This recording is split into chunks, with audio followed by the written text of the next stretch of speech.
Hello, everyone. Did you notice anything different? I hope you liked it. I really like the new intro. And you'll hear some new music from another producer, the newest addition to the producer crew, Sebastian. Anything you want to say about that, Livia? About the intro or Sebastian? Both.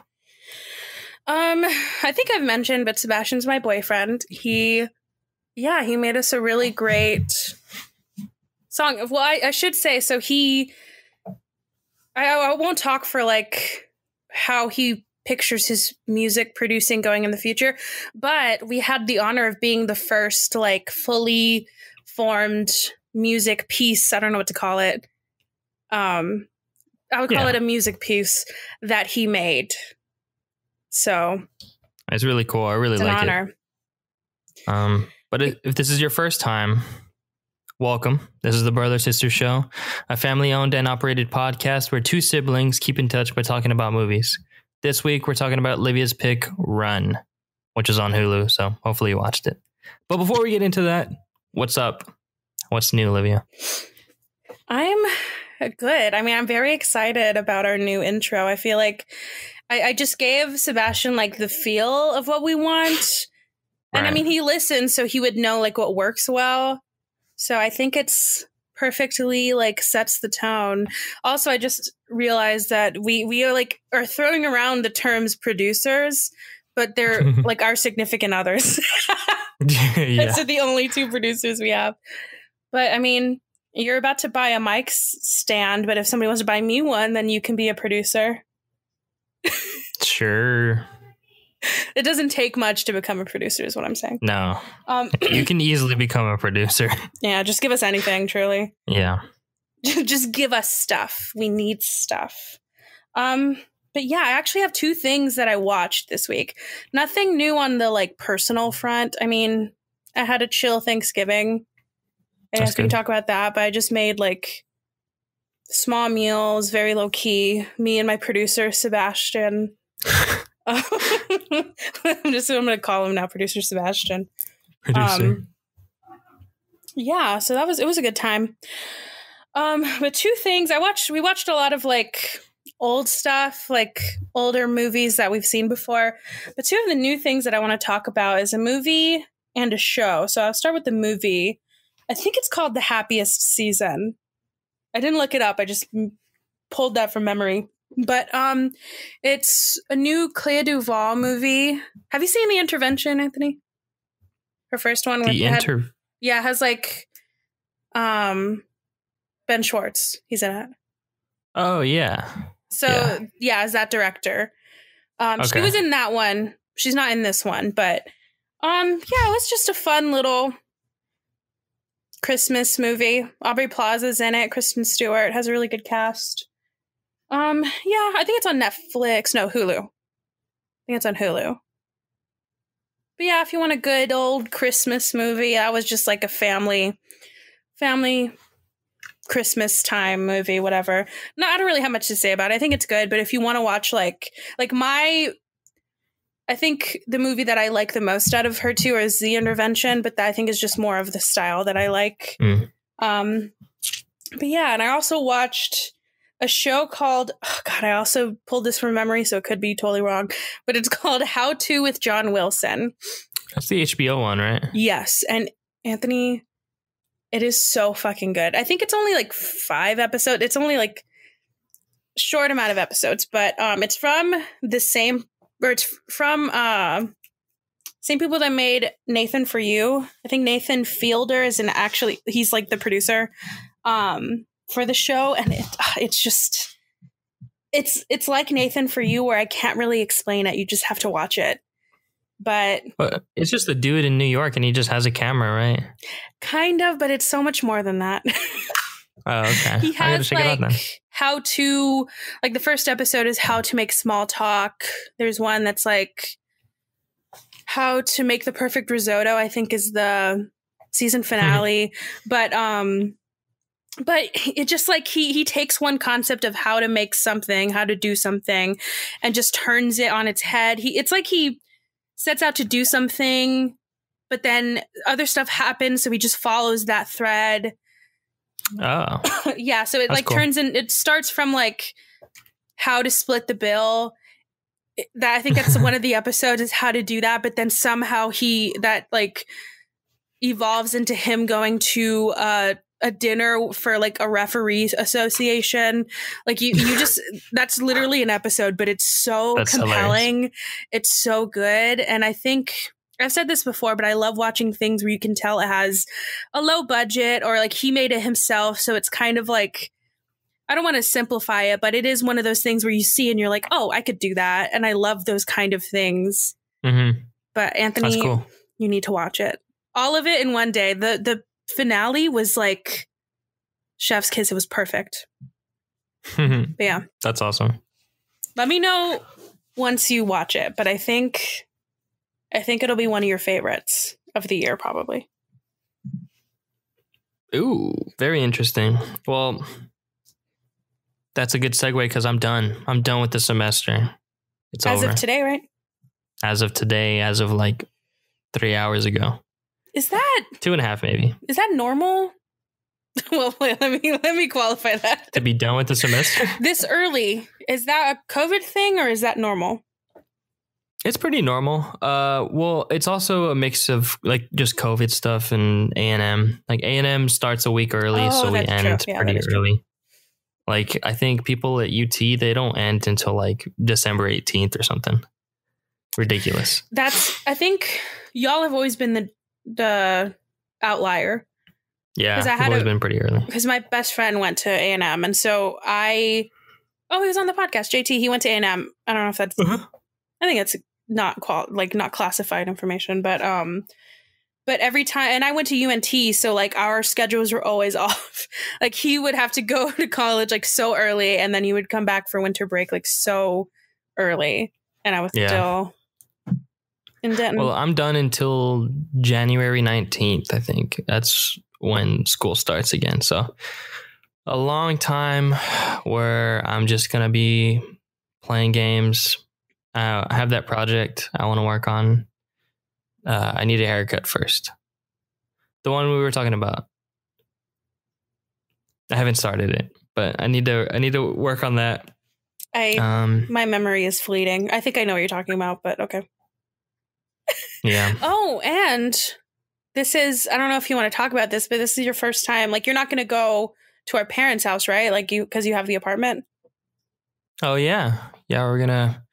Well, I mean, I'll be back close to Christmas, but I'm gonna spend it with Kayla's family, and then we're coming back pretty much right after for New Year's. So yeah, that'll be interesting. Yeah, we went home for Thanksgiving though. That was pretty fun. Seeing everyone, and by everyone I mean just our parents and Emily. But we watched a lot of movies. Watched a lot. For some reason, I was just hanging with Homer. Not that that's like a weird thing, but I was just hanging with Homer, and Homer was watching movies, and I was just like kind of watching him with him. Mm-hmm. And he picked Pacific Rim. Oh so we watched Pacific Rim. Movie. And the movie's very good. I didn't remember a whole lot of it.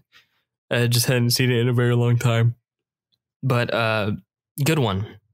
Highly recommend. So then right after. Oh, sorry. I need to stop doing that. I have a story after everything you tell, but go on. What? Oh. We watched Shazam. Which I watched pretty recently. But another, like, the beginning is good, and then towards the middle, I just kind of lose it. And then towards the end, it's like, it's okay. And then we watched Justice League. We left San Antonio, came back to College Station. Kayla and I watched Justice League. Yeah.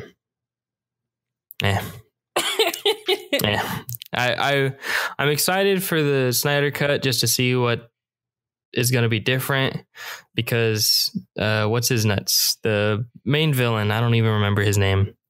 Steppenwolf. Steppenwolf looks disgusting. He looks like Liam Neeson, but worse. It's just terrible. And then we watched The Prince and Me. I think that's what it's called, or The Prince and Me.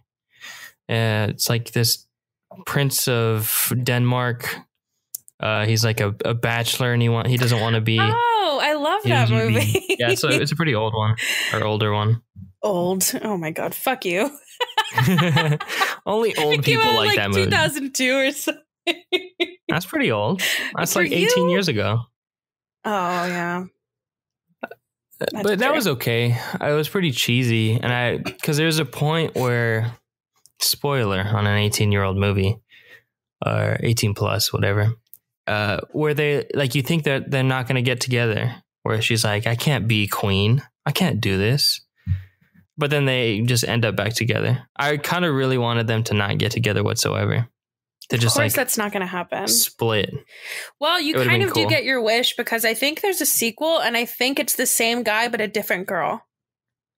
Nice. And I can't remember if they just like explain her away or if it's supposed to be the same person. No. You should watch and let us know. I probably won't. Why'd y'all watch that? I don't know. It was just on. Kayla wanted to watch it. We had watched something else. I don't remember. I've been watching a lot recently, which has been awesome. I've been watching a lot of just clips of movies. Like I watched just clips of the Power Ranger movie that came out in 2017. I'd never seen the movie before in my life. You haven't? No. I went to go see it in theaters, and I don't know why. From the clips that I saw, it looked pretty cool. Oh. But then I watched another clip where they're like climbing rocks because they learn they have powers. And they're just like crawling like that. And I just like, this is dumb. It's a really bad movie. I've seen random. I didn't realize. Well, I guess because I haven't been to movie theaters in like almost a year, and I hadn't realized like how many just like times I just went to the movies just because mom wanted to go. Like Pacific Rim, that was my story, is that I've never seen the first one ever, but I went with mom and Homer to see the second one. Yeah. It's like, I don't know what the fuck is going on. I could not tell you what happened in that movie or who was in it. But Homer said it's John not Boyega, I think, but that's the only thing. I don't remember.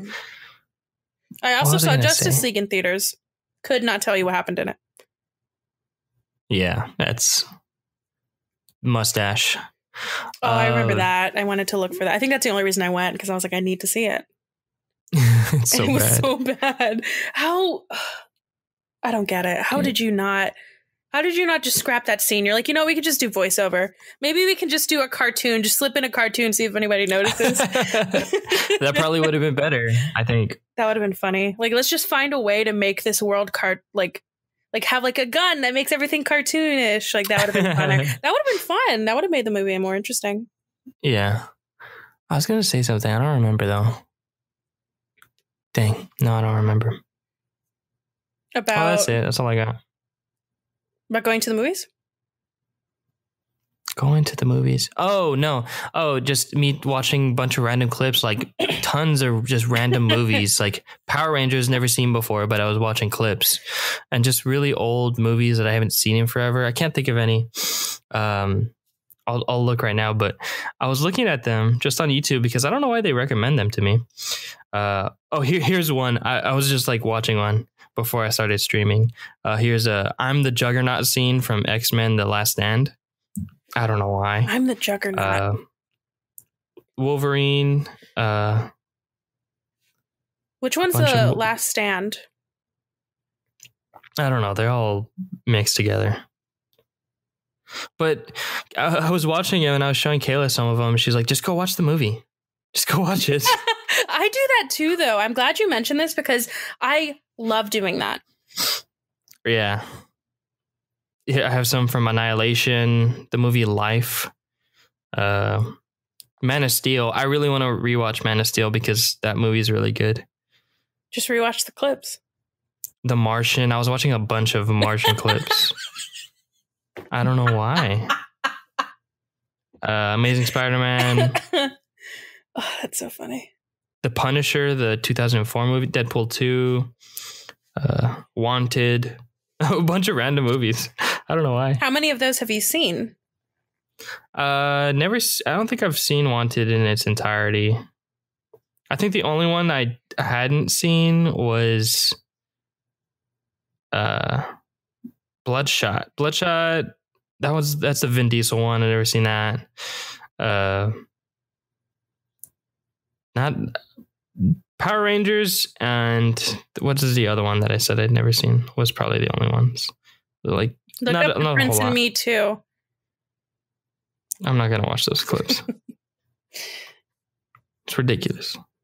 But that's it. I wonder if anybody else does that. Let us know, because I do that all the time. Yeah, let us know. Well, because I like watching trailers, especially after I've seen the movie. I like to go back and look at the trailer and see, like, was it correct in telling me what this movie's about? And then those channels also have other channels that do just movie clips, and so I think that's probably why. Yeah. Well, that's all I got. That's really funny to like somebody's like, hey, do you want to go? Like, I got the Blu-ray for the new Power Rangers. Do you want to see it?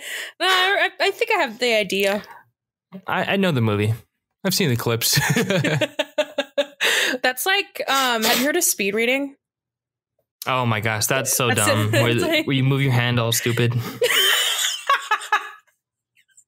I hate that. Well, I like didn't know what that was, and I don't know why I learned this, but I was always curious. Like, so do you just read really fast?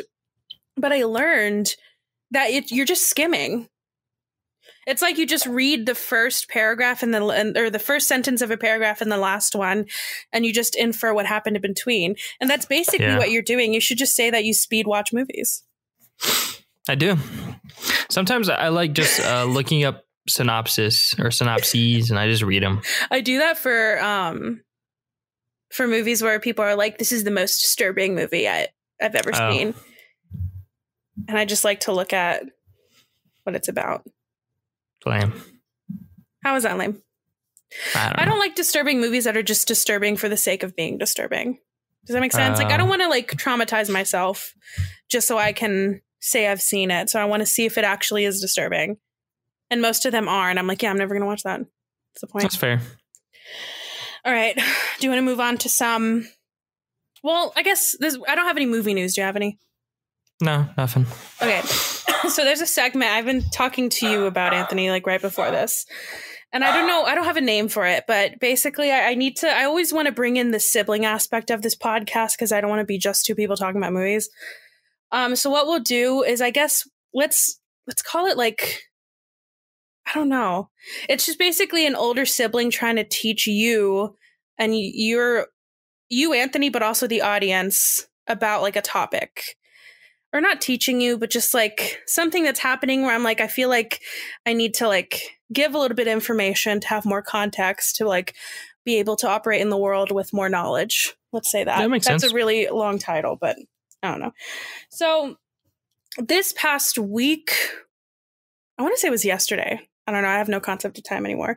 But we were introduced to Elliot Page, the actor that's known for Juno, currently in the Umbrella Academy.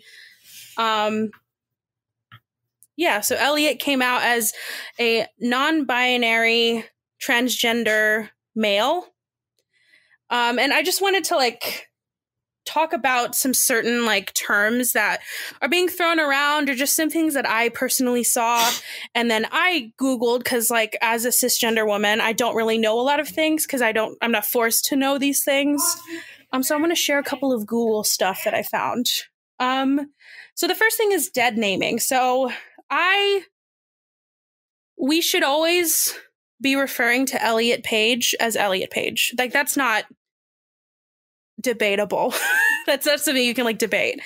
So right. I will never use their dead name. So basically what dead naming is the use of the birth or other former name, i.e. a name that is dead, of a transgender or non-binary person without their consent.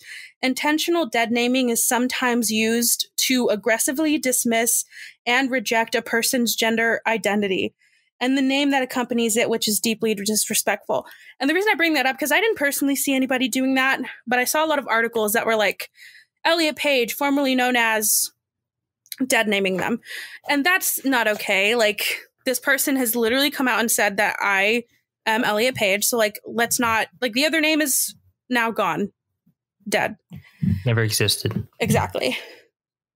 Okay, the next thing is personal pronouns. So the thing I see all the time too is like this person's preferred pronouns are he, they. Don't use that. Don't say that. The people have personal pronouns. They don't have preferred pronouns because when you use the term preferred pronouns, it implicates that all pronouns are okay and just a few are preferred. That's not true.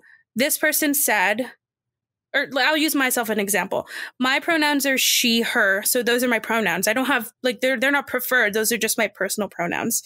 So that's the second thing. The next thing I saw some people talking about is how to refer to Elliot's characters. Because the characters Elliot has played in the past are pretty much, I mean, I don't know. I can't speak for his like filmography, but a lot of the ones that are being referred to are all women. So like Juno, Vanya, who he plays on the Umbrella Academy. And people are kind of like, well, what's going to happen with that? Like, whatever. It's okay to refer to Juno or Vanya as she, her, unless otherwise specified. So it's important, though, to recognize that Elliot and his characters are two totally different entities. So you just separate it. Like it's really not that hard. When you're thinking of Vanya in the term of Umbrella Academy, just think of it, or in the terms of Umbrella Academy, just think of it in that way. Like it takes a little bit of brain power, but it's like not that hard to distinguish. Right. The next thing is that it's okay to make mistakes. I am sure I've maybe talking about this just within this same like 5 minutes. I probably have made mistakes in my explanation, but like if somebody points them out to me, that's fine. I'll correct it and I won't do it again. If you make mistakes and somebody corrects you, don't be angry. They're just doing it because they want you to know. Like I said, I've done all this research. I've tried to learn about a lot of things, but I'm probably have said and will say things wrong in the past or in the future. But like, it's okay. The world is not going to end as long as you take that behavior, take that experience, and use it to inform the things you do in the future. Last thing I'll talk about is when you're trying to learn more about gender identities, don't assume that the person that is non-binary or transgender are always open to educating you. That is not their responsibility. Google is free to most people. So like, I mean, Google itself is free. I won't say a lot of people have access to internet, but it for the most part, everybody can like educate themselves.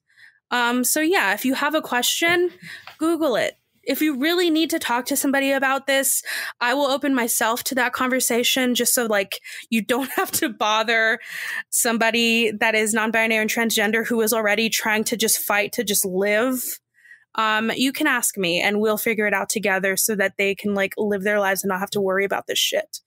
But yeah, I just wanted to discuss that. Do you have any questions, Anthony? No, very insightful stuff. You pretty much answered. I mean, not that I had questions, but like clarifying stuff. It's like the dead naming term. Didn't know that was. I mean, it makes sense. I just didn't know the specific term. So yeah, and people are saying like, especially because this is like a topic that's like, I mean, transgender people exist. So like this term has existed for a long time, but this is like something that's coming up a lot now. So I just wanted to talk about it. And I will say, because we talk a lot of shit about IMDb because of their ranking. I don't understand it. I never will. But I will say the thing that I loved was that not just IMDb, but like I think Netflix too has done their due diligence and it like instantly changed everything on their websites. Awesome. Yeah. And then Netflix was like, of course Elliot can stay as Vanya if they want to. Like, cisgender people play transgender people all the time. Like, it's fun. Like, I mean, that's not fine, but you know what I mean? Like, why is it a question now if he can play Vanya? Come on, guys, think. All right. But yeah. I think that's it. Let's hit the break and like hear another little new sound into your ears. Let's hit the break in style. All right.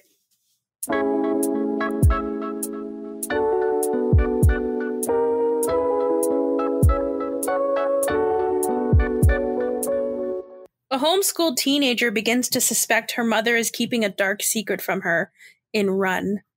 Directed by Anish Chaganty, written by Anish Chaganty and Sevohanian. I think that's how you say it. Starring Sarah Paulson, Kiara Allen, and Sarah Son.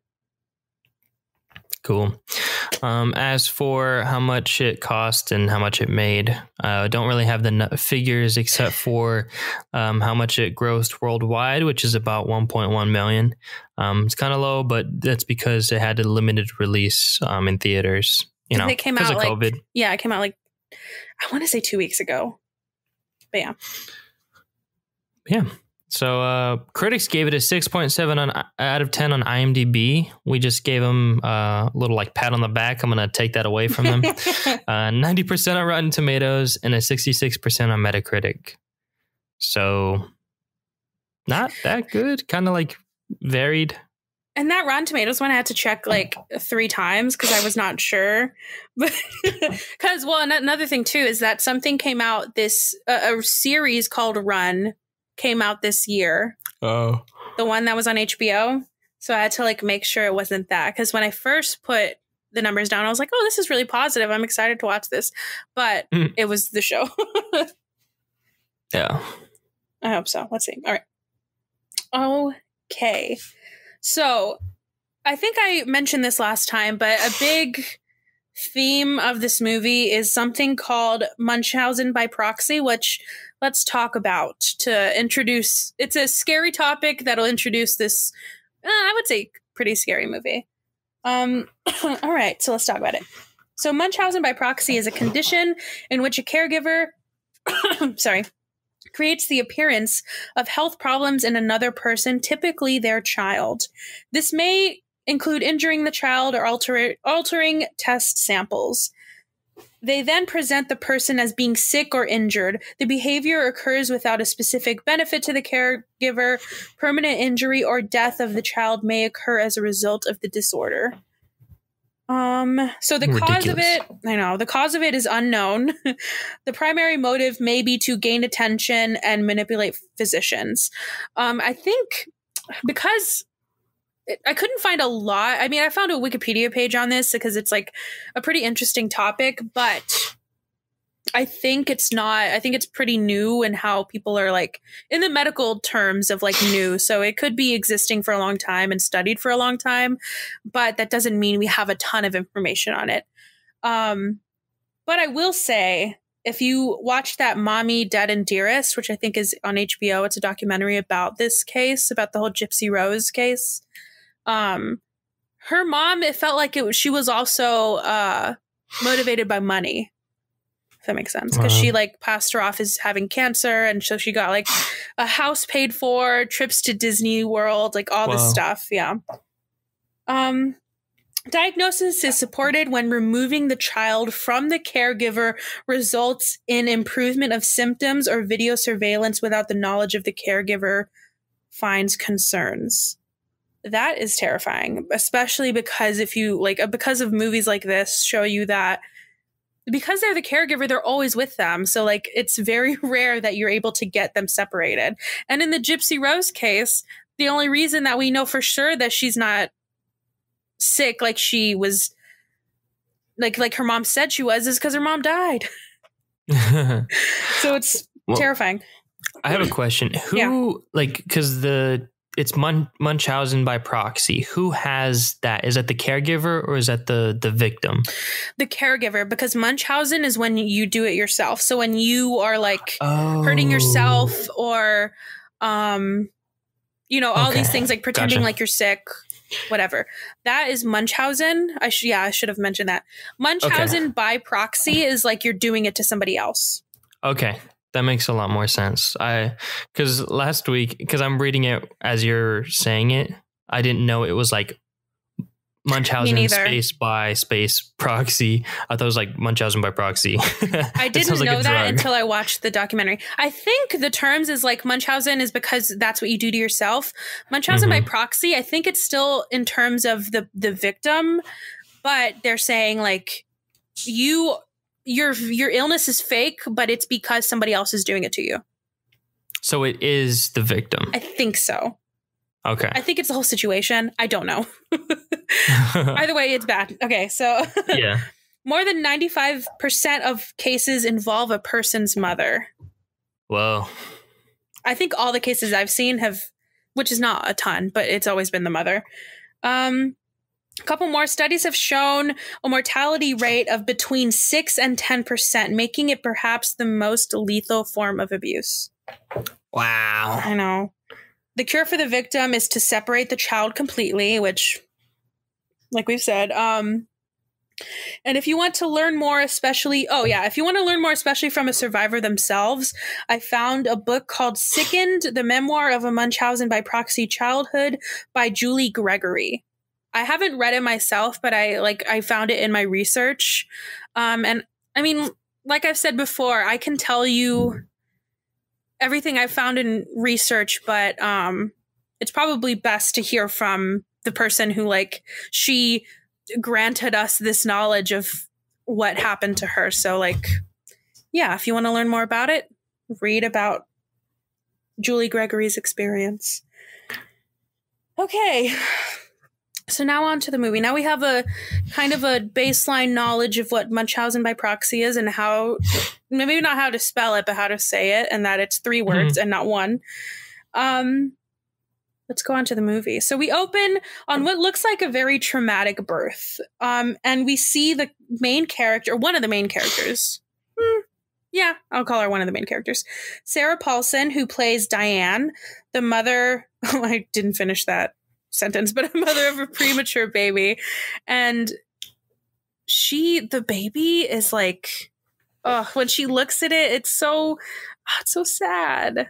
I mean, you feel it starts with very tiny, and also just I can't imagine having a baby and seeing it in a box with all these wires tied to it. We start off feeling really bad for her because that's really traumatic to see your baby go through that. And then we see some definitions on screen. It's a lot of information. I started by writing it all down and I was like, there's no fucking way. That's too much stuff. But I can tell you that the words are arrhythmia, hemochromatosis, asthma. Shout out. Diabetes and paralysis. Shout out to asthma. Shout out to all the asthmatics out there. Destiny, I know you listening. Ricardo, I know you listening. Inhaler gang. Oh man, that inhaler. I think I've seen you use an inhaler twice. I don't think I've ever seen you've never used it in that sense, like how she did, where she couldn't breathe. No, it's never she had it bad. I've never been to that point. Alrighty. Oh, and then so my favorite part of all of those definitions is that it in turn is the title card. So all of the words just disappear except for run, and it's super small. Yeah, it is. Too damn small. I had to pause it and I was like, what the fuck does that say? It says run. Okay. So Diane is the mother from the beginning, and we now see her at her homeschool meeting for her daughter who is now in high school. So I really like the way they cut away. I didn't even mention that, but it kind of is important that she sees the baby. She's happy to see her baby. And then she says, is she going to be okay? I think is what she asks. And then the doctors don't say anything, and she turns away, and then it cuts. But then it cuts back to her being a mom, being in a high school meeting. So we're like, oh, okay, well, the kid's fine. Yeah. And she seems excited that her daughter gets to leave the nest and experience things. She's not concerned like these other mothers that are like, well, what if he has to do with laundry? Like stuff like that. She says that even though her daughter had a rough time growing up, she knows that she's capable. And I was like, oh, okay. I mean, I know she's going to turn out to be crazy, but like, this is nice. Yeah. I mean, she's a good actress, even in the actress in like the character's acting is good. It reminds me of Get Out. Yeah. The girlfriend in that. Scary. Mm-hmm. Okay, so then we meet Chloe, who is the daughter. I'm gonna have a couple fun facts about Chloe, or the actress that plays her. The actress is named Kiera Allen, and she also uses a wheelchair in real life. The filmmakers purposefully wanted to cast a disabled actress, stating that Hollywood rarely casts disabled actors for disabled roles, which is very nice because that is very true. And also, like, that's a pretty fun fact. This one is a really sad fact. So this makes this movie the first major thriller to star a wheelchair user since 1948. Dang. That was I struggled all the way through that sentence. But yeah, 1948. That's insane. That's old. And yeah. We meet her, and I like this because we show her like daily routine. I mean, she's like has all these pills. This part I was like, oh my gosh. Like she has it to the extreme, but I understand. I wake up, I take so many pills. I have like 5 pills I take. Really? And then the part that gets me is, well, not pills, but it's like medicine. Like I have a nasal spray, an inhaler. Yeah. Oh, okay. The part that got me is where she coughs out mucus. I do that every single morning, and like even into the toilet too. It's ridiculous. It's like I was like, I never had that in the movie. I was like, whoa, I do that all the time. Specifically about asthma. It was weird. Oh, I guess I didn't. I when I watch the movies for the podcast, I'll like type, and like sometimes I'll pause if I know it's important. But I knew it was like a daily routine, and I heard her cough, but I didn't realize that's what she was doing. Yeah, it just happens. You just get it, and then you just gotta cough it out. One of the pills I take is Mucinex, just to like loosen up that mucus. You take it every day? No, not that one. Oh, okay. I have to take Mucinex sometimes, but that one is only when it's really bad, because sometimes it just gets pretty tight. But so you feel seen, is what you're saying? I feel it. I understand. Alrighty, so we're seeing, like you said, we're seeing what Chloe's doing, and then instantly I start getting weird vibes from Diane, because I didn't like take many notes about their day. I think it was just kind of like whatever. But at the end of the day, Diane is looking at a video of Chloe as a kid, and she gets happy. She's like, you could tell she loves her daughter, but then she gets like really upset, or her face just changes really quickly, and it's really unsettling. And that's when you're like, oh yeah, the whole like, I can't wait for her to leave to college was all bullshit. Yeah. And then after this, as Chloe is looking for candy to steal, because her mom just came back from Kroger, which I don't know if that's like they were like very specific about Kroger. But she sees a pill bottle with her mom's name on it. And she's like, strange, I take the medicine, not mom. And then that same night, her mom gives her like her pills that she has to take, which also she takes pills in the morning and at night. Yeah, that's rough. And then when she gives her the pills, and she sees that, because the pill that she saw at the beginning was very specific. Like it was a green and white one, I think. Green and blue. Whatever. I'm starting to think you didn't even watch this movie, bro. I did. It was like a pale blue. Come on. No, it was not. Yes, it was. It was not, dude. It was like a whole part. Regardless, and she's like, this, like, because obviously we know that that's not her pill. Because even Diane is like weird about it. She's like, I was just on the phone with your doctor, and they prescribed, like, one of the businesses went under, and so you got to try this new pill. And see, to all the people that are like wanting to lie about something and be like believable, the first thing that I noticed, well, I don't want to teach people how to lie, but like the first thing I noticed about Diane that makes it very obvious that she's lying is she gives so many details, tons and tons of details that are not necessary. And you don't do that when you want to lie to somebody. But anyways, so she, I was surprised though that Chloe would question it, that she would like openly question her mom. And then her mom just fucking lies. And she's like, well, I saw your name on the pill, on the like pill bottle. And she was like, that's where they put the receipt. Girl. It was not. It's not true. It literally says and it says like patient on there, and it's for the mom.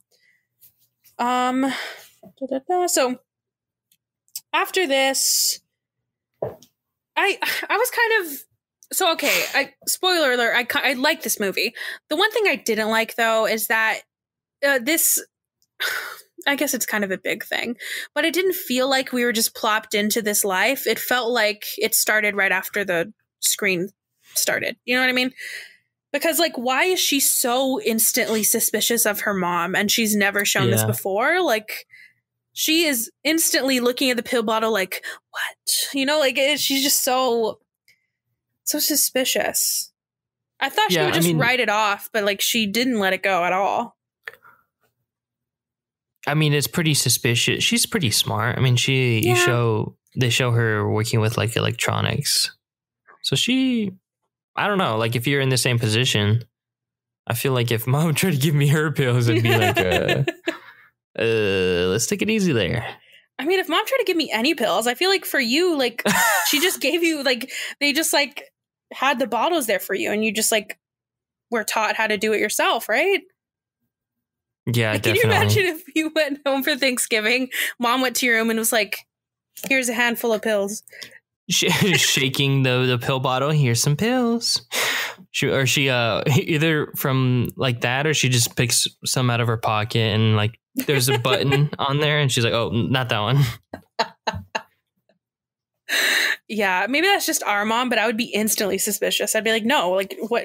Why are you giving me pills? First of all, that woman or those people, meaning our parents, they never have any sort of medicine. And if they do, it's always expired. She'll be like, I'll ask for Advil. And then she'll be like, oh, it's just in the little medicine thing. And so I'll look in the drawer, I'll find one. And I guess nobody checks the expiration date, but I always do. And I'm like, girl, this expired back in April of 2015. Of 2015. That's funny. So, yeah. All right. But yeah, so she like, I just wondered if she always had a hunch.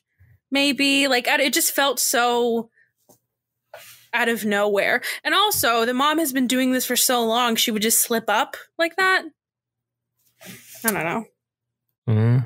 I just wish there would have been a sort of like inciting incident rather than her just happening to find pills is what I'm saying. Yeah. But yeah. Okay. So this movie, it was kind of like creepy, but it hadn't really scared me until one moment where so this girl doesn't have an iPhone, which another suspicious thing. Like, what? You give her a whole ass like robot, but not a fucking iPhone. She could make one, honestly. I was waiting for her to do that, honestly. But like, okay, so she had to sneak downstairs, which wasn't really sneaking because she has to use an entire automated thing. Because she's like we said, she uses a wheelchair, so she has to use an automated thing to get all the way downstairs. And then she went on the computer, and when she was on the computer, it like you could see the doorway to where it's showing the kitchen, and she's just sitting there. I will say it was kind of dark, and like it was like later. Well, it wasn't even late. It was like 6 o'clock, and now it looks like midnight at 6 o'clock. But it kind of creeped me out. It scared me. That creeped me out too. I like if I wasn't paying attention, it's kind of hard to see because it's like the moonlight on her forehead that's just gliding, so you can see that. But that's very creepy. I like the shot. I did like the shot. They have a lot. They have another one that I can think of that's kind of like that I liked a lot. And I skip a lot of. I didn't, like I said, I don't really take a lot of extensive notes anymore. Yeah, I will say I should have taken notes of like a bunch of red flags. Another red flag is that she has a landline. Who has a landline anymore? And so the girl had to like, because, she's found a way because the girl, she saw her daughter like getting on the internet. She found a way to disconnect the internet and used her fake ass phone call voice to like call the internet companies. And I don't know, her daughter, like, I don't know how she doesn't tell that her daughter is not buying it at all. There's no way that was a real call. I was like, the whole time I was like, this is not a real call. No one talks to people like that. Well, I never. She's kind of like that. She's like, well, you're telling me we can't do anything until the end of the month? Ridiculous. Absolutely ridiculous. Another thing about lying, like don't repeat what the other person said. Nobody does that. Ever. This is just a TED talk on how to lie. I mean, if you're gonna do it, at least try. Like, she's not even trying. And like you said, her daughter is obviously very smart. This is an insult to her intellect. You're telling me there's nothing I can do? Like there's like AT&T, how dare you? What was your name again? Yeah. So she uses a landline to try to call somebody. It's another very smart thing because she calls 411, but then they're going to charge her, so she hangs up. Which, do they actually charge you? And also, do people call 411? Is that a thing anymore?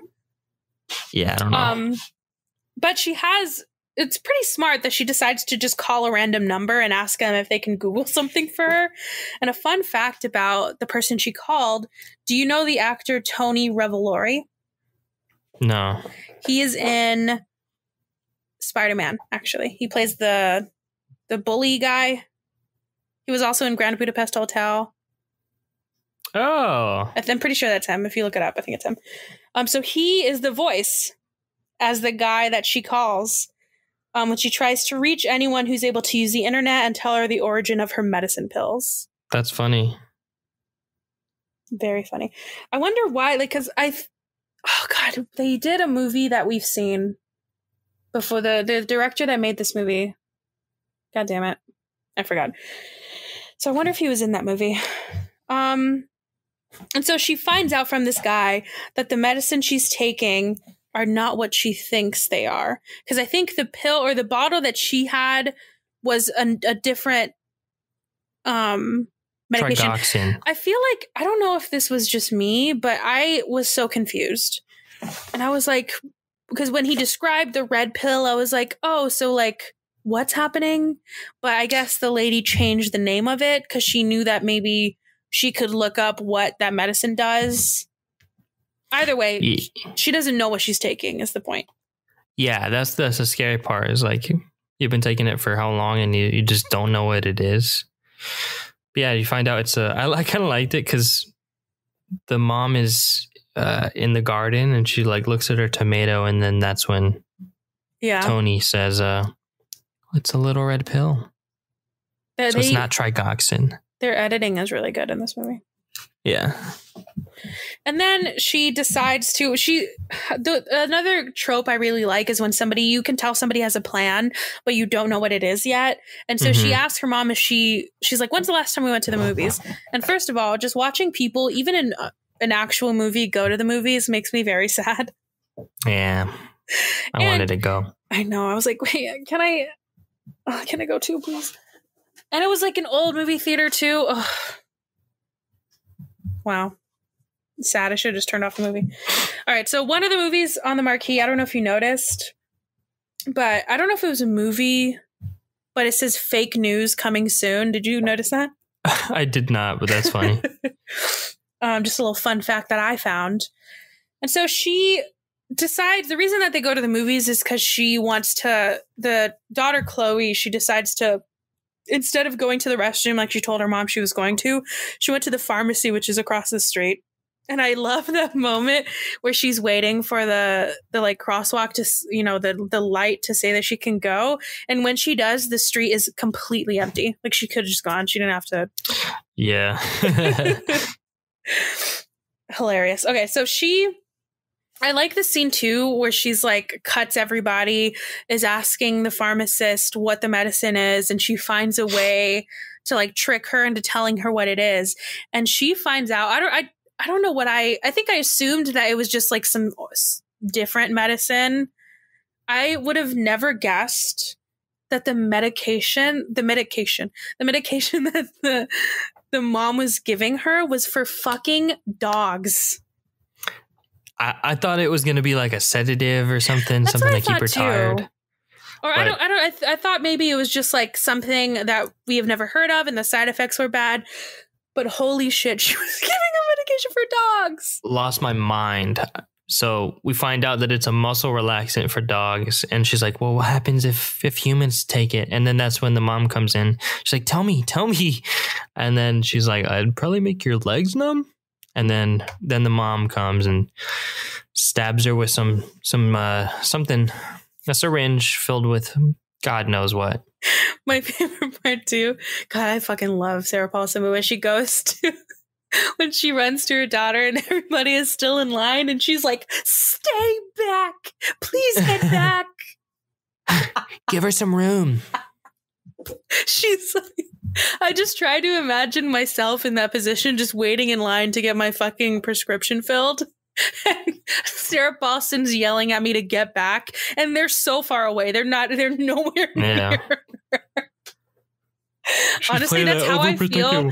That's how I feel when I go to the grocery store. Somebody just steps like within my 6 feet. Back. That's probably what I should do. That probably would make people leave me alone. Definitely. That bitch is fucking crazy. Don't go near her. All right. I also love, so she gets her home after this incident, and I love, like we said, we kind of have before this, we were like, she's probably practicing phone calls, or she's like, or when she does phone calls, she's faking it. And so we finally get to see her practicing a phone call. I really love the way they do this, but I also love how they make that into a weird attribute that somebody's practicing a phone call when I do it all the time. When I write notes for this and I think of like jokes or I think of something I want to say, I like rehearse it out loud to nobody. Yeah, I don't do it out loud. I just do it in my brain. Oh, I do it out loud. I always think about like if there was a movie made about me, or if somebody just recorded me like just doing stuff all day, you could cut it to make me look like a serial killer. Like just the things I do by myself, where I'm just practicing stuff out loud. Before I send emails, I read them all out loud. I talk to my cat. Yeah. It would be so easy. Okay. Da-da-da. Oh, so she gets the internet working again, and so she's looking up stuff online. I forgot what she was looking up before this. She looks up homemade neurotoxins. I worded it as she searches up how to fuck up her kids some more. Also, I love that she doesn't even bother to open an incognito tab. Just straight up Google Chrome, putting it in her history. How do I almost kill my kid? How to make this kid go crazy, bro? And then, so the daughter is kind of like waking up at this point. I don't know how long she's been out. And then she hatches a plan where she's starting to like, I don't know how you do this. Just watching everything that she does up like after this, it just makes me exhausted. She's like crawling on the fucking roof. And also she like, I thought she was drinking water. So when she took a big swig of water, I was like, why do we need this shot of her hydrating? Yeah. So I didn't understand, like, and up to this point too, I was like, why the fuck does she have water in her mouth? But then she like uses some heating thing to like stab a hole in the mirror, she uses window. A soldering iron. Okay, you tell me what's happening, because she uses a soldering iron to not only stab the window but heat it up. So it gets really warm, and she uses the water that's in her mouth to spit onto the crack, which I don't really know because I don't really know physics that well, like thermodynamics, but I think it's just like the extreme temperature change maybe just like shocks it and then cracks. Shatters. But it just shatters the window. I don't know exactly what it is, but she's very smart. I got scared that when she like threw herself into the room that like somehow that iron thing was gonna like stab her, or that she was just gonna get glass all in her. I don't know. I figured this movie was just not gonna give her a good time. I mean, it still didn't, because oh my god, the way she fucking threw herself around yeah, was very admirable. I like I said, I was fucking exhausted up to this point. Yes. Just watching it happen, because she like so much happened where oh yeah, that's what I was talking about earlier. So she got into that room, and then she realized that she was having an asthma attack. So she had to go back into her room. What I thought was going to happen was she just did a round trip back to her room, and her mom was going to just like lock her in again. That's what I thought. And I was like, fuck, please don't do that. That would have been kind of funny though. Just going all the way around. But she didn't. She was able to get back in her chair. She was trying to go back down, but also this lady, like, she could have just unplugged shit, but no, she like tore it out of the fucking wall, so it never would work. And so the phone too, everything. And then Chloe, like, she threw her chair down, and then she fucking threw herself down. I don't know. I honestly don't know how she did it, but I'm glad she did. Okay, so also, where the fuck is her mom? Oh, she went to the store. She had some stuff to do. I forgot that. So she got to make some neurotoxins. Exactly. So she's coming home as Chloe is getting out, and she runs into her mailman while she's like going down the road. Also, she's just, I mean, I guess she had no option. It just reminded me of like, because she was rolling down the middle of the road when her mom could have came at any minute. And it reminds me of, I mean, this case, because she is using a wheelchair, like the forest is probably not the best way to get to where you're trying to go. But in movies, my biggest fucking pet peeve is when characters are like in their town, just like in their neighborhood, just walking around, and they're walking in the middle of the fucking road. I hate that. Who does that? Do you do that? I do not. Oh, you smiled, really, so I thought you were going to say I do that. I don't go out a lot though. But like in, say you're back at like, say for Thanksgiving break, you and Homer wanted to go on a walk. Like you two would just be like if you were in a movie, you'd be walking in the middle of the goddamn road. It's the way to do it. How else would you walk? So, like I said, she runs into the mailman, and I really love this scene too, because she is hurt. Like she's like battered. Like we said, she was throwing herself around, so she's just like battered. And she tells the mailman that her mom is hurting her, and to my surprise, he believes her, which is very nice. And even when the mom shows up in any other movie, he would have just been like, just go with your mom. I don't know. Yeah. It reminded me of the scene in Get Out where Rod is on the phone with the girlfriend. He's like, she's fucking lying. Like that in his brain. I don't know why the mailman to me is like doing the same thing. Cause when he turns back, he's not like, you're just going to go with your mom or whatever. Like you said, he's like, do you want to go to the police or the hospital? That was so nice. And she says police. And, then the mom stabs the dude with the syringe. So I know, I was so upset. I was like, why are you taking so fucking long? He's like, so you gotta make out for the boxes because they're gonna fall down sometimes. Oh, he was so nice. He was pretty nice. Rip. Poor dude. All right. So after this, Chloe wakes up in a basement, I think where she's at. And she finds a box with a ton of information. Also, well, I was gonna say, why the mom just like was so surprised that she was able to find this information, but I forgot that she like, God, this mom is such an asshole. So she woke up and she was like trying to get to that box, and the mom fucking like shackled her wheelchair. Gosh. But of course, our girl Chloe, she's already got experience just like crawling around on the fucking roof. So what's a floor, you know?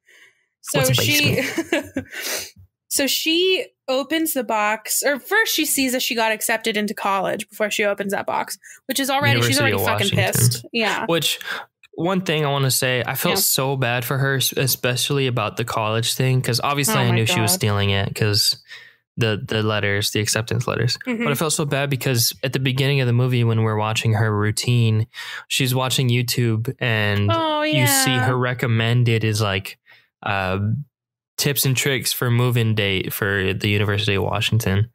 And it's like her recommended. So you can just tell that she's been watching so many videos about moving in and just like college life. I felt so bad for her. And you know what's weird? Right underneath that was a clip of Man of Steel. I'm kidding.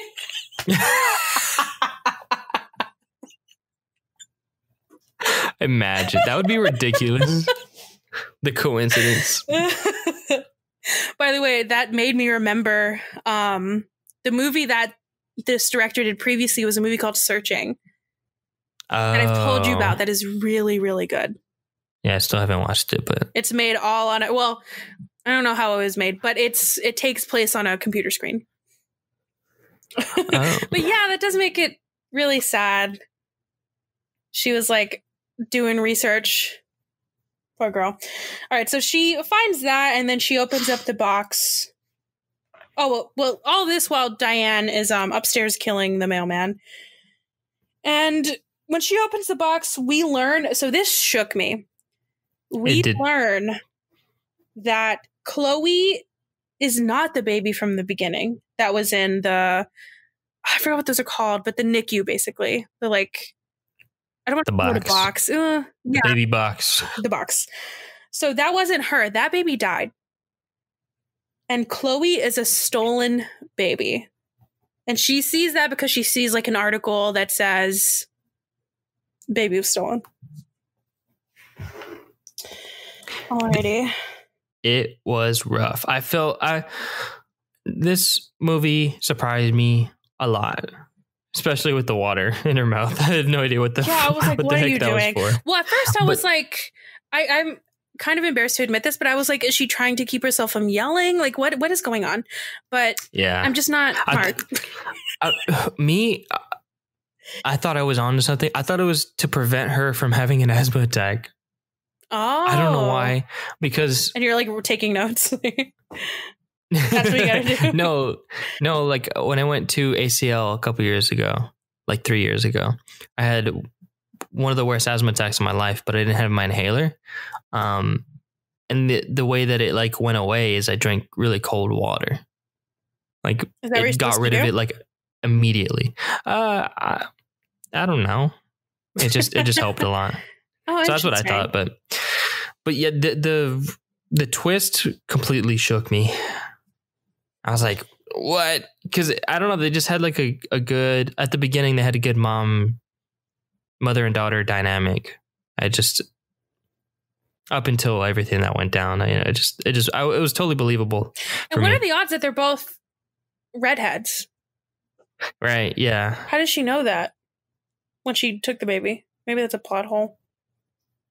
Maybe she saw the parents. Yeah. I don't know. Anyways, so she...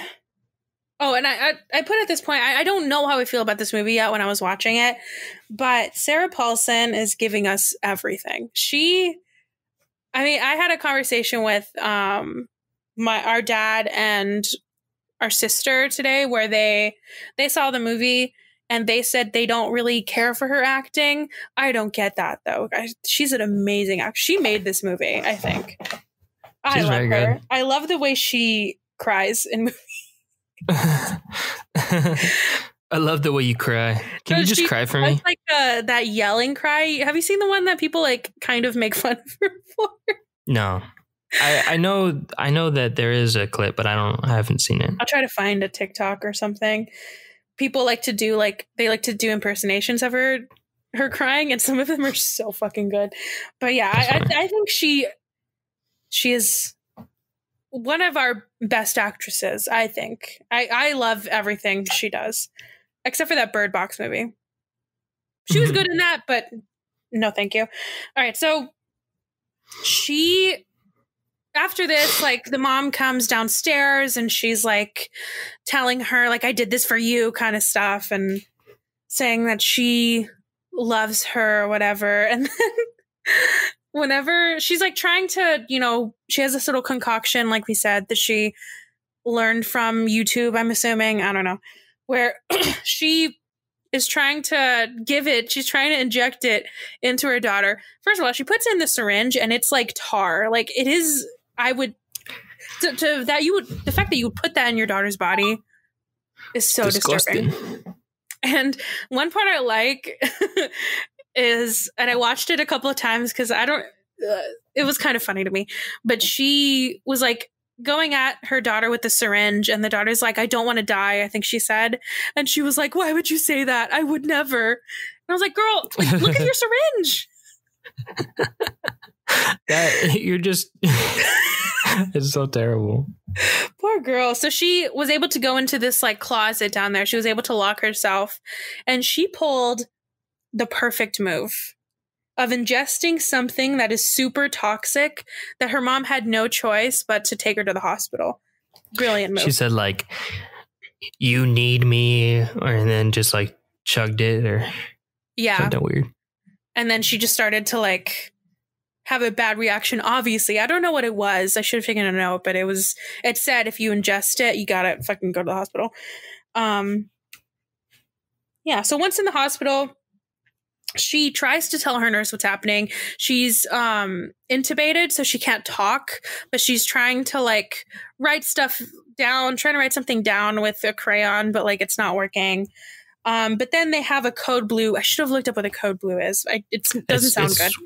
It's when someone dies or is dying. Oh, okay. Okay, and then they had a shot. So after the nurse leaves, they have this really great shot. I pictured that you would have liked it too. Do you know which one I'm talking about? Where they like zoom in on the heart monitor, the monitor area, and monitor area where her heartbeat is like going super fast, and then it stops, and then we see that the mom was in the room and she like unplugged her from it. So she takes her. Sorry, what were you saying? She yanks that thing out of her throat. Like, my God, I forgot about that. Because I don't know if you've seen those diagrams. I've seen all of ER, so I kind of know what I'm talking about. No, I'm kidding. So I've seen all of ER, but when I don't think I ever realized until watching ER how far, when you get intubated, how far that tube goes. And obviously now there's a lot of graphics because people are like, hey, this is what fucking happens if you have COVID and you have to be intubated. So like fucking stay home. And it goes so deep into your mouth. She yanked that. Yeah. She told her, like, just breathe. And I'm like, girl, what? Oh, okay. So, yeah. And so they're trying to escape, but the police eventually catch her, shoot the mom. Because I think, I didn't really take much note, but they were, like, trying to go, and then she gets shot and she falls down a whole flight of stairs. And then after this, we skip ahead about 7 years later, where Chloe is able to walk a little bit with a cane. She's still using a wheelchair, but she's able to walk whenever she has to like go through what are those things called? Metal detector. Metal detector. Oh God. And we can tell she's at like some sort of prison or what are those? It was some facility. I'm assuming it's a prison, but it's at a women's correction facility, I think. Exactly. So she is visiting Diane, who is bedridden, and she's telling Diane just all about her life. I think she mentioned she has a kid or something. Yeah. And her kid, she mentioned something about her husband. She says that her kid likes her side of the family, so I guess we can assume that she likes her grandparents or her parents, so we can assume that she like reconnected with her real parents. Right. And I was just about to like take a note saying like, I don't know how she could visit her and be just so cordial and so nice. And then the last twist they wanted to serve us is that she like started coughing or something, or took something out of her mouth, and she told her mom to open wide, and then it ends. I loved it. She like puts them on her tongue, or takes them off of her tongue. When you see that it's the same pill, the same iconic green and blue pill, and they're like wrapped all nice so she could like take them in. I love that ending. Because I was thinking, I didn't want to make a note about it, because I was like, I didn't want to do the mental math of after 7 years how old she would be, because I was like, man, I don't want to like be mean, but like she looked like shit. And I just didn't know if it was old age or something. I was so confused about it. But then we learned that she fucking is doing it to her. And I don't know. Do you want to do fun facts, or do you want to talk about that ending first? I only have a few. Whatever. Let's do some fun facts. So, well, this one's not as fun, but there's a deleted scene that shows Diane was the child of a very abusive mother who killed herself in front of her at the age of 7. So this helped explain Diane's back scars, which I don't know if I saw those. Yeah, there's a scene where she's showering and then she's putting on something and you see some scars. Right. Yeah, I don't know. I'm kind of glad they didn't have that scene. That would have been a little too much for me. And there's a couple of references in this movie that I thought was kind of cool. So the pharmacist is named Kathy Bates, which is a reference to Misery, in which real-life actress Kathy Bates stars. Oh my God, I can't talk today. Both films share very similar themes. And I was about to take a note, but I was just going to mention it now. I don't know if you've seen Misery. Just kind of a spoiler, but this movie came out in 1990, so like whatever. But it is very similar, where it's an obsessed fan that like loves this loves this author's books, and she basically makes it to where he gets in a car accident and he's bedridden, but she like takes him in, but she's actually like kind of not torturing him. Well, yeah. She basically wants to keep him, and so she does everything she can to like keep him bedridden. And he is given pills by her. She like, gives him some sort of pills that I don't know what they do. I think they like knock him out or something, or it's like pain meds. And he doesn't take them, so he takes them. It looks like he takes them. He puts them in his mouth, but then when she leaves, he takes it out, and he had cut a hole in the mattress and was storing them. And so he would use that. Insane. What? That's like insane. When? Doesn't she not use the pills? Whatever. I don't know. Well, he stores a bunch of them so that's how he like one point, I don't know if it's at the end, but he like is able to knock her out because he like it's the same sort of pills that is given to her, the capsule ones that you can like open. So he opens a bunch of them, all the ones that he stored, and he like puts them into a powder, and he like puts it into her drink so it knocks her out. That sounds familiar. It might have happened in another movie, but that's what I thought she was going to do. I thought she was going to like store them somewhere, which she did in a piggy bank, but he stored it in the mattress because he couldn't get up. All right, sorry, that was a whole rambling thing, but Misery is very good. It's based on a Stephen King novel. And actually, I think all of these... No, this next one is also like a Stephen King thing. So in Chloe Calls 411, the automated voice gives Derry, Maine as the example of a city and state. This is a nod to a fictional place Stephen King uses in his novels and movies such as It. Last one is that the name of the doctor that Diana refers to is Linda Casabian. Casabian. Yeah. So, and that same name was of a member of the Manson family that assisted Sharon Tate's attackers. What a tragic two fun facts. I know. But anyways, okay, so this ending, I feel like it could be polarizing. I didn't really look at any, like what anybody else said about the movie. But I don't know how I feel about it. Part of me is like, well, good for her. Because that feels like she'd been doing it, like that girl was what, a senior in high school, so she must have been 18. Doing it for 18 years? Yeah. Seems only fair. Love this ending. Absolutely love it. That mom was terrible. Not even a mom. Had no right. She got what she deserved. Yeah. Killed a poor mailman. What do you do? I know, he was so nice. But yeah, so, I like this movie. I was, like you said, I was surprised by it. This movie is basically like Megamind. It surprised me a lot. There you go. I liked it. It was an interesting watch. I was entertained the whole time. I wasn't really bored at all. Yeah. Let us know how you guys thought about it on our Instagram at Brother Sister Show or our Twitter at Bro Sis Show. Yeah. All right. What are we watching next week? We are watching a movie. Not really. It wasn't like recommended to me. Just my friend Jackie said that it's a good movie in our chat, and I was like, "Is it on anything?" And it's on Netflix, so we're gonna watch something on Netflix, and it's called Safety Not Guaranteed. Oh, okay. Have you seen it? Yeah, a long time ago. I've never seen it, but I watched the trailer. I like the synopsis.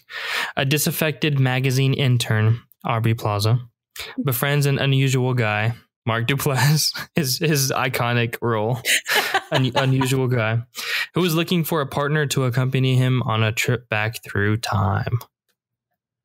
It looks good from the trailer, and I'm excited to watch it. So Safety Not Guaranteed.